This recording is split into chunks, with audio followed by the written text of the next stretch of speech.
Bienvenidos a Reflexiones Académicas, siempre teniendo presente que todo lo que yo diga acá está sujeto a discusión. Luego hablaremos de otros temas como la verdad, como la falsedad, pero hoy voy a hablar acerca del conocimiento.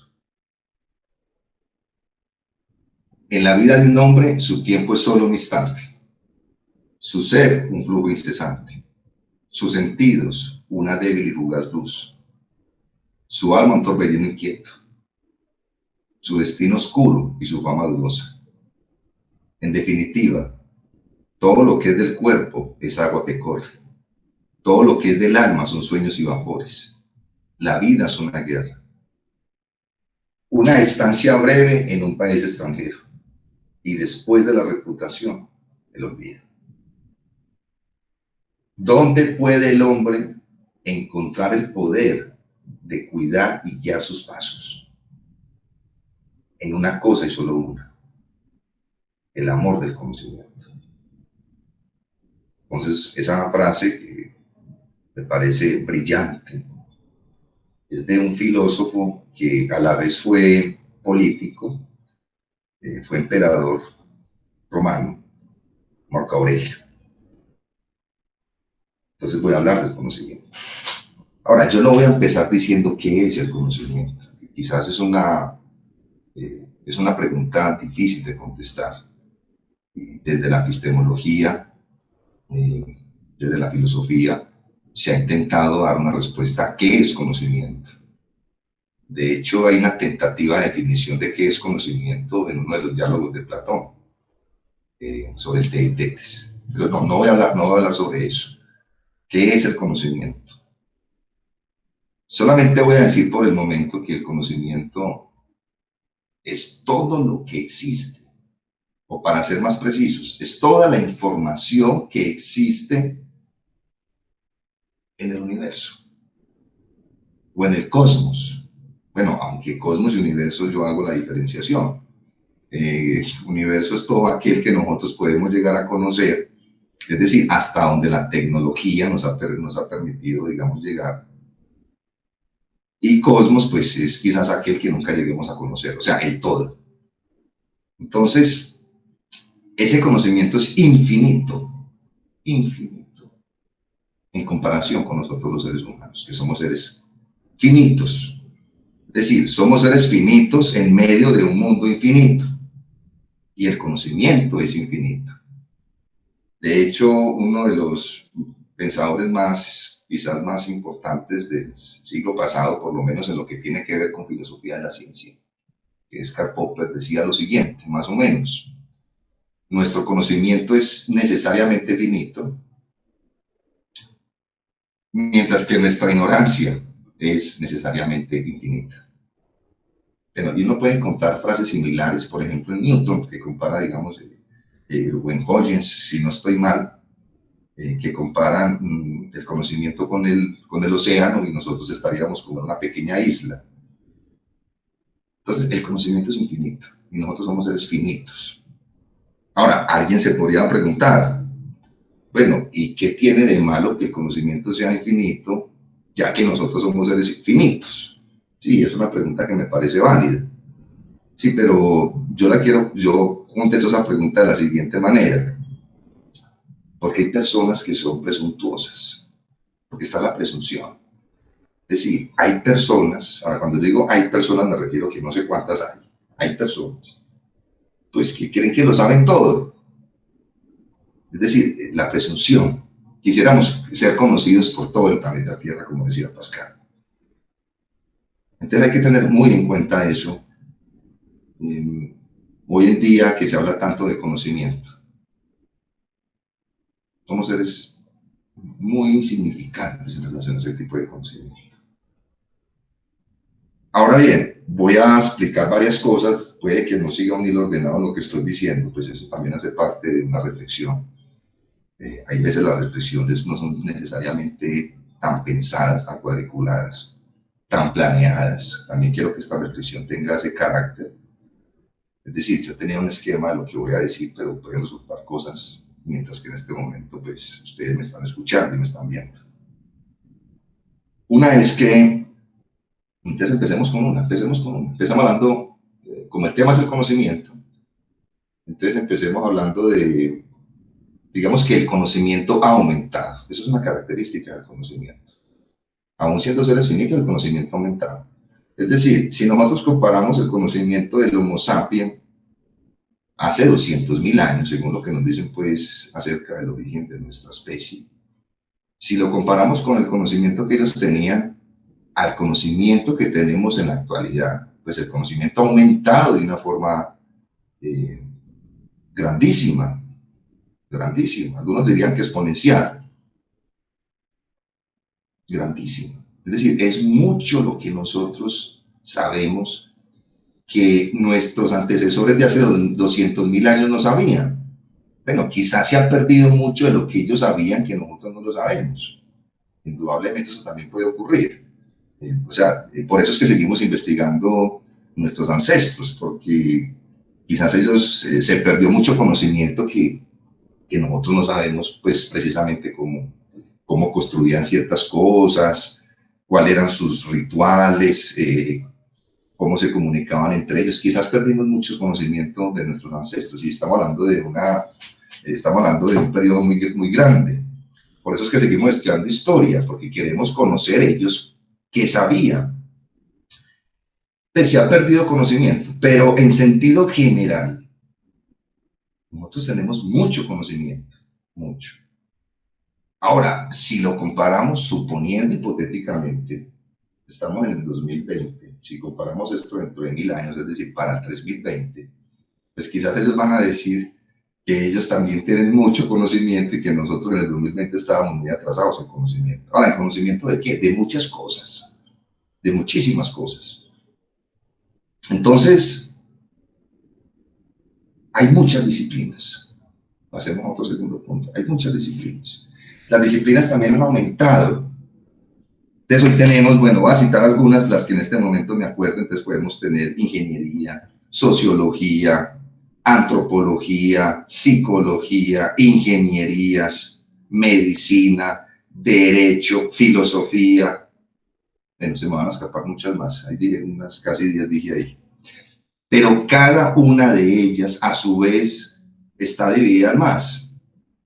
Entonces, la ingeniería física, ingeniería de sistemas, ingeniería eléctrica, ingeniería industrial, y así con cada una de las disciplinas. Y a su vez, esas se dividen en más, es decir, nos especializamos en ramas del conocimiento, nos especializamos en un puntico de esa gran infinitud de conocimiento. Voy a poner un ejemplo con la medicina, de tantas ramas del conocimiento que existen. Entonces, se gradúa un médico general, por eso se llama médico general, es decir, porque él conoce varias cosas de la medicina, en todas las asignaturas que ven pues, en todos sus años de estudio. Entonces él termina medicina y ya se quiere especializar en una rama de la medicina. Supongamos de que se quiera especializar en el ojo, entonces hace una especialización en el ojo. Pues acá lo estoy explicando de una manera simple. Luego dice, no, me quiero especializar aún más. Entonces va a hacer una maestría en la retina, suponiendo pues hipotéticamente que exista esa maestría. Y luego dice, no, me quiero especializar todavía más. Entonces va a hacer un doctorado en ciertos tipos de retina o de ciertos tipos de personas. Y luego va a hacer un postdoctorado todavía más profundo sobre la retina. Es decir, va a tener y puede que sea quizás la persona que más sepa del planeta Tierra porque profundizó tanto en un punto específico del conocimiento, pues que es la persona que más sabe de ese tema. Y puede que él reconozca que todavía no sabe, pero es la que más sabe de ese tema. Ahora bien, pero cuando usted se especializa muchísimo, ¿qué ocurre? Que deja de lado muchísimas otras disciplinas. Muchísimas otras disciplinas. Entonces aquí voy a citar, pero no quiero utilizar muchos libros para no aburrirlos, pero quiero citar un pensamiento de Blaise Pascal. En su libro Pensamientos dice lo siguiente. Es más hermoso saber algo de todo que saber todo de una cosa. Es decir, es mejor saber algo de todo que todo de una sola cosa. Esa universalidad es más bella. Bueno, de manera personal, porque cada uno pues, va a tener su visión sobre esto y como dije, pues esto está sujeto también a discusión, todo lo que yo voy a decir acá y lo que voy a decir de pronto en otros programas. A mí personalmente me gusta más la visión, la universalidad del conocimiento, es decir, la visión panorámica de las cosas. Hace poco hablaba con el profesor Andrés Botero y me decía, cuando hablaba con él, pues que es como cuando usted contempla un paisaje. Entonces, usted, digamos, está en una parte alta del paisaje y usted ve las montañas, ve los valles, ve las nubes, ve el río abajo, ve los amigos. Es decir, tiene una visión panorámica de las cosas.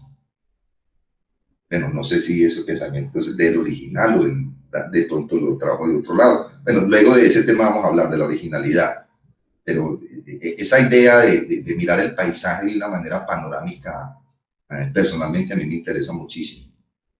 Ahora, ¿cuál es la falencia de esa visión panorámica? Pues la falencia de esa visión panorámica, pues es que usted va a saber un poco de todo, pero no va a profundizar en nada.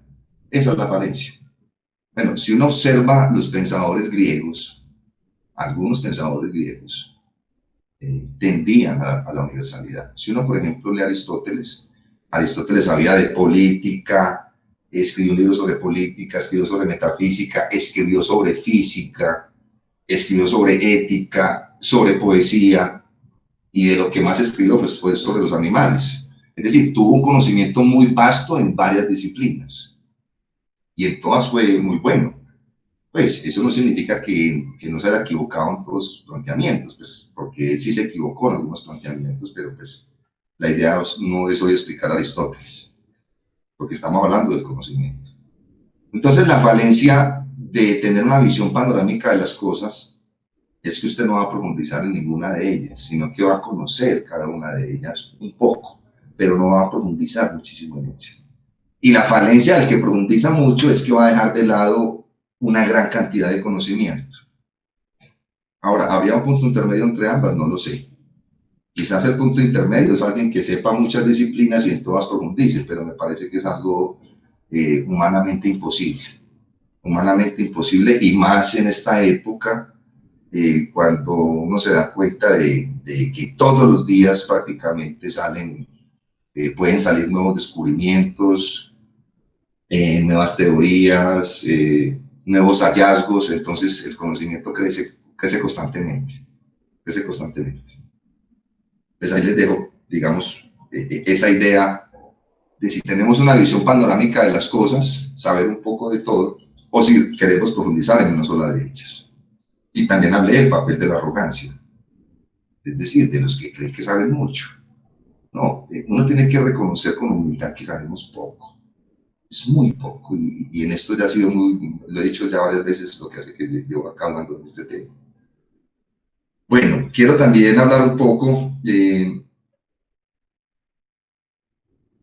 digamos que de eso finito que somos nosotros, o otras cosas de las que voy a hablar acá.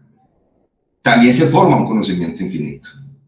Pongo dos ejemplos brevemente. Por ejemplo, las letras, el alfabeto, digamos, de nuestro idioma, está constituido por una serie de letras finitas. Pero a través de esa serie de letras finitas podemos construir una infinitud de textos, de libros, de artículos, de poemas. Es decir, la escritura es infinita en ese sentido. El otro ejemplo es a través de los números. Entonces tenemos un número, digamos unos números, yo no soy matemático y de pronto los que me escuchen de matemática, pues para eso estamos acá, para aprender entre todos, y yo también quiero aprender de ustedes. Entonces tenemos unos números, digamos, del 0 al 9, pero a partir de esos números podemos crear una infinitud de números, es decir, una serie infinita de números. Conclusión, a través de lo finito se forma lo infinito. A través de lo finito se forma lo infinito. Ahora bien, quiero pasar al tema también, una frase que me parece genial, creo que una de las frases que yo también tengo muy presente en mi mente. es una frase de Albert Einstein. Albert Einstein dice lo siguiente: todos somos ignorantes, pero no todos ignoramos las mismas cosas. Una frase brillante. Es decir, hagamos dos comparaciones acá. Entonces, cuando alguien dice, no, es que ese campesino es muy ignorante, y lo he escuchado decir, es que ese indígena es muy ignorante, es que ese señor es muy ignorante, porque yo sé mucho. Pero eso no es así. El indígena, el campesino, el otro señor, saben cosas que yo no sé. Saben cosas que yo no sé. El campesino tiene un conocimiento que yo nunca quizás podré llegar a conocer. ¿Por qué? Porque ha tenido la experiencia y porque ha pulido su conocimiento a través de esa experiencia con el manejo de la tierra. Cómo cultivar, cuándo cultivar, cosas que quizás no están en los libros escritos, sino que se transmiten por la experiencia y por la sabiduría ancestral. Lo mismo los indígenas. Insisto, todas las críticas acá serán de alguna manera bien recibidas en el programa, siempre y cuando sean respetuosas, porque la idea es mejorar. La idea es mejorar y aprender entre todos. Pero, entonces, alguien que sea, por ejemplo, un doctor en cualquier rama del conocimiento no puede, pues no debería decir, pues que él es el que sabe y que el otro no sabe. No, vuelvo a insistir en la frase de Einstein. Todos somos ignorantes, pero no todos ignoramos las mismas cosas. Es decir, entre todos construimos el conocimiento. Entre todos construimos el conocimiento. Ahora, ¿quién es entre todos? Entre todos los seres humanos que habitamos el planeta. Ahora, ¿cuánto conocimiento hay? No lo sabemos. Solamente he dicho varias cosas. Una, que el conocimiento es infinito y nosotros somos seres finitos. Ya expliqué, pues, por qué me interesa saber eso, aunque ya lo sepamos. Porque hay gente que es presuntuosa, entonces cree que lo sabe todo y nosotros no lo sabemos todo. No somos omniscientes en ese sentido. Ahora, ¿cuánto conocimiento hay en el universo? No lo sé. Quizás es infinito, quizás es infinito. Es decir, nosotros creemos que sabemos mucho porque estamos en el 2020 y hemos desarrollado muchas tecnologías y muchas cosas, pero nosotros no sabemos, porque tendríamos que tener un punto de llegada para saber cuánto nos falta para adquirir todo el conocimiento. Esa es una razón sencilla que me parece contundente. Entonces no sabemos realmente. Quizás nosotros, digamos, nuestros descendientes se asombrarán de lo poco que nosotros sabíamos. Así como quizás algunos de nosotros nos asombramos de, digamos, de las pocas cosas que los antiguos de pronto desconocían. Por ejemplo, que los antiguos seres humanos no sabían que era el sol, pensaban que era un dios. Un filósofo griego, creo que era Anaxágoras, pues decía que el sol era una roca ígnea más grande que el Peloponeso. Bueno, hubo un avance ahí. Y nosotros hoy en día decimos que el sol es una estrella compuesta por hidrógeno y helio que funciona a través de reacciones termonucleares. Pero hay gente que se especializa en eso. Es decir, ha habido una mejora del conocimiento y un aumento del conocimiento. Es dos cosas para tener muy en cuenta. Aumento del conocimiento y mejora del conocimiento. Eso no significa que tengamos que todo lo que nosotros sabemos sea totalmente, digamos, el conocimiento es conjetural, para ser más claros con usted. El conocimiento es conjetural. Es decir, si llega la nueva teoría y dice que lo que nosotros pensábamos que era cierto no es cierto, pues, y se llega a comprobar eso, pues se cambiaría esa teoría. Entonces, con todo esto que yo he dicho acerca del conocimiento, pues quiero hablar un poquito entonces del asombro. El asombro se ha perdido. O sea, Aristóteles decía, todos los hombres desean por naturaleza saber. Yo realmente no sé si todos los hombres desean por naturaleza saber, pero si uno observa el comportamiento de los niños, creo que sí. Todos deseamos conocer, indagar el mundo. O sea, conocer es algo bonito. Eh, es algo que nutre el alma, de alguna manera. Aprender, aprender cosas nuevas. Un profesor hace muchos años el profesor Jaime Hernández, profesor de física de una universidad acá en Pereira, Universidad Tecnológica de Pereira. Alguna vez hablando me dijo lo siguiente, y eso se me quedó como una rémora en la cabeza. El día que uno no aprenda algo nuevo es un día perdido. Repito la frase, el día que uno no aprenda algo nuevo es un día perdido. Entonces, el asombro también se cultiva, la curiosidad. No podemos, si un niño nos pregunta algo, no podemos de una vez decirle, no pregunte eso, no, antes motivarlo para que, es decir, la curiosidad es la que hace posible que aumente ese conocimiento. En ese sentido, nosotros deberíamos ser niños, en el sentido de que queremos aprender cada día más. Entonces, la curiosidad junto con el asombro de todo lo que nos rodea constituyen uno de los factores que hace posible el conocimiento, el asombro y la curiosidad por conocer. Ya para ir culminando en este primer programa, siempre tener presente que el error siempre está con nosotros. Es decir, que podemos estar equivocados. Y lo más seguro es que estemos equivocados en muchas cosas. Pero así es que aprendemos. Bueno, hay una frase muy popular que dice que errar es de humanos. Sí, el error siempre estará con nosotros. Siempre estará con nosotros. De lo que se trata es de pulir ese conocimiento. Bueno, y de que ese conocimiento también nos sirva a nosotros como seres humanos. Y quizás de alguna manera también nos haga mejores personas. Dejo entonces, bueno, cité acá varios pensadores, Aristóteles, Marco Aurelio, empecé con Marco Aurelio, con esa hermosa frase, Einstein, Popper. Espero que les haya dejado alguna inquietud todas estas cosas que dije. Y nos veremos en próximos programas. Recuerden, reflexiones académicas, pero siempre tener presente que todo lo que yo diga acá va a ser objeto de discusión. Muchas gracias.